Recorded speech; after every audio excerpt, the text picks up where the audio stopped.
ఏంటి ఏం చేస్తున్నావు? ఇదేంటి? పీతల పులుసులోకి ఏర్లు చింతపండు అన్నమాట. ఉట్టు తీయని చింతపండు, ఇది ఉట్టు తీసింది కాదు. చాలా టేస్ట్గా ఉంటుంది అన్నమాట ఈ చింతపండు వేస్తే. ఓకే ఏంటి? పీతల పులుసు. స్టవ్ వెలిగించి బాండి పెట్టాను. ఓకే. వంకాయ కూడా వేస్తావా? పీతల్లో వంకాయ టేస్ట్. వంకాయ లేనిదే పీతల పులుసు బాగుండు. నేనైతే పీతలు తీసుకున్నాను, ఒక 5 పీతలు తీసుకున్నాను. ఇది ఓకే. చింతపండు పులుసు, ఉల్లిపాయ సుద్ద, పచ్చిమిర్చి, వంకాయలు, వెల్లుల్లి, ధనియాలు, జీలకర్ర పేస్ట్, కొత్తిమీర, సాల్ట్, పసుపు, కారం. అల్లం వెల్లుల్లి పేస్ట్ వేసుకోకూడదు. ఆయిల్. అల్లం వెల్లుల్లి పేస్ట్ అల్లం వేయకూడదు. నాన్ వెజ్ అల్లం వేస్తే బాగోదా? బాగుంది. నాకు నేనైతే ఏం అల్లం అదే తినిపి వస్తుంది. అది ఇక ఆయిల్ పోస్తున్నాను.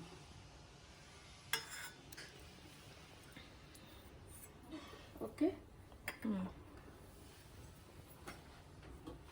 ఉల్లిపాయలు చుట్టా వేసుకున్నాం. కచ్చా బిచ్చా నా టేస్ట్ అవ్వకూడదు. ఉల్లిపాయలు కనిపించు నలిగి వేసుకోవాలి. అదే మన చేపల పులుసులోకి అయితే బెండకాయ వేస్తాం కదమ్మా. చేపల పులుసులో బెండకాయ వేస్తారు. కొంతమంది చేపల కూరలో వంకాయ కూడా వేసుకుంటారు. వంకాయ కూడా వేసుకుంటారు. ఈ మధ్య వేస్తున్నారంట వంకాయ వేస్తున్నారు. నేనైతే బెండకాయ వేసుకుంటాను. ఇప్పుడు బెండకాయ వేసుకుంటే బాగుంటుంది. చేపల పులుసులో బెండకాయ వేస్తున్నాయి. వంకాయ కూడా బాగుంటుంది అంట. పీతల పులుసులో అయితే వంకాయ కన్ఫామ్ గా ఇంకా వంకాయ వేసుకోవాలి.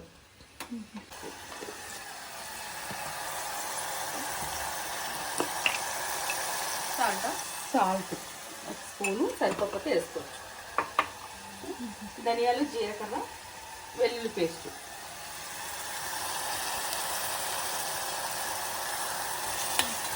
ఈ 3 వేగాల. వెల్లుల్లి బాగా వేగితే ఆయిల్ పైకి వచ్చే వేగాక అప్పుడు మనం పీతలు వేసుకోలేదు. చాలా మంది దాసిన చెక్క, లవంగాలు, యాలకులు వేస్తారు. అవన్నీ వేస్తే బాగుండదు. టేస్ట్ అయితే బాగుండదు. అంటే పీతల పులుసు టేస్ట్ మారిపోతుంది అనమాట. మారిపోతుంది. పీతల ఫ్లేవర్ రాదనమాట. అయితే రాదు. పీతల ఫ్రై కూడా చేసుకుంటారు. చాలా బాగుంటుంది పీతల ఫ్రై. ఇందులో గుడ్డు పీత ఉంటుంది. గుడ్డు పీత ఇంకా బాగుంటుంది, టేస్ట్గా ఉంటుంది. గుడ్డు పీత అయితే అసలు వదలరు. కానీ ఈరోజు మార్కెట్లో గుడ్డు పీతలు దొరకలేదు. అందుకని ఇంకా సరే అని చెప్పేసి మామూలు పీతలే తీసుకున్నాం అన్నమాట. ఇగో పీతలు వేస్తున్నాను.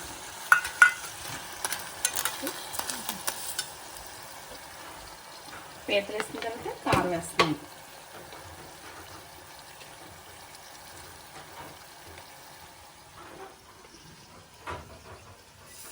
కారం 2 స్పూన్లు వేసుకున్నాను. ఈ స్పూన్లో కారం లేకపోతే టేస్ట్ ఉండదు. ఎందుకంటావా, కారం ఉంటేనే బాగుంటుంది. లేకపోతే నీసుకొంపు వచ్చేస్తుంది అన్నమాట. కారం దానికి తగిన కారం వేసుకుంటే దాని రుచి బాగుంటుంది. చూడు ఎంత బాగుందో అసలు. ఇవి ఈ కుకట్పల్లిలో కూడా వస్తున్నాయి ఇప్పుడు ఈ మధ్యన. అసలు మన ఆంధ్రాకి కావాల్సిన ఎన్ని కూడా కుకట్పల్లిలో దొరుకుతున్నాయి. ఏ చేప అయినా మార్కెట్లోకి అక్కడ మనకి అవైలబుల్గా దొరుకుతుంది అన్నమాట.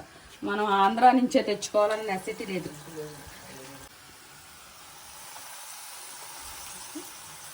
చింతపండు పులుసు కూడా వేస్తాం. వంకాయ తర్వాత చింతపండు పులుసు కూడా వేస్తాం. ఇవన్నీ కలిపితే ఆయిల్ మంచిగా వస్తుంది పైకి అనుకుంటే. ఇప్పుడు ఇవన్నీ మగ్గిపోతాయి అనమాట. ఇందులోనే మగ్గుతాయి. ఇందులో ఒక సీక్రెట్ చెప్తాను. ఏంటనేది కొత్తిమీర వేస్తాం కదా ఇప్పుడు. కొంచెం అది టేస్ట్ చెప్తాను మీకు. ఇది కొంచెం మరిగిన తర్వాత దీంతో ఇంకా దీన్ని కొంచెం కొంచెం పావు గంట మీకు బాగా ఉడికిన తర్వాత చూపిస్తాను మండిని. ఇక్కడ చెప్తాను కదా, నేను కొంచెం మనం పీతల పులుసు ఉడికేటప్పుడు కొంచెం చిటికుడు పసుపు ఎంత వేసుకుంటామో అంత షుగర్ వేసుకోవాలి.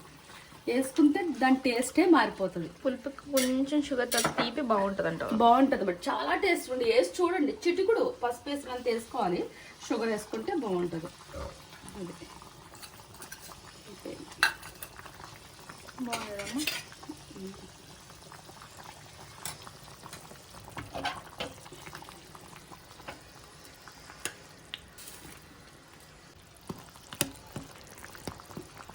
ఇంక ఉడికిన తర్వాత ఇంకా కొంచెం ఉడకాలేమో కదా, కొంచెం ఉడకాలి. వంకాయలు కూడా మెత్తగా అయిపోయినాయి. మెత్తగా అయిపోయినాయి వంకాయలు కూడా. మరి ఆంధ్ర వంకాయలు కదా, పెన్నడ వంకాయలు. టేస్ట్ అయితే చూసి చెప్తాను.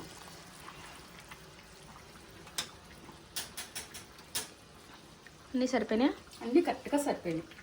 అసలు ఇంకేమీ వేసుకుని అవసరం లేదు. ఎప్పుడైతే మనం షుగర్ కొంచెం వేస్తామో దాని టేస్ట్ మారుతుంది, చాలా టేస్ట్గా ఉంటుంది. ఒకసారి చూడండి మీరు. అయ్యో పంచదార ఏంటి అని అనుకోవద్దు, కొంచెం వేసుకుని చూడండి, దాని టేస్ట్ చాలా రుచిగా ఉంటుంది. వదలరు మీరు.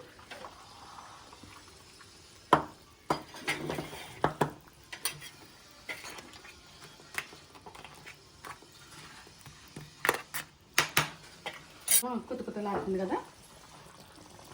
ఈ పీతల పులుసు కింద పెడతాను చూడు. చాలా టేస్టీగా ఉంది కదా, మంచిగా. పీతల పులుసు, ఆయిల్ తేలి పీతల పులుసు. ఇది పీతల పులుసు. చాలా బాగా చేసామ్మా. బాగుందా? చాలా చాలా బాగుంది. నాకు కావాల్సిన వంటలన్నీ చేంజ్ చేసుకుంటున్నాం మా మమ్మీ చేత. పులుసు రెడీ. సూపర్. ఇంకా కట్టేసినా కూడా అది చూడండి ఎలా మరుగుతుందో.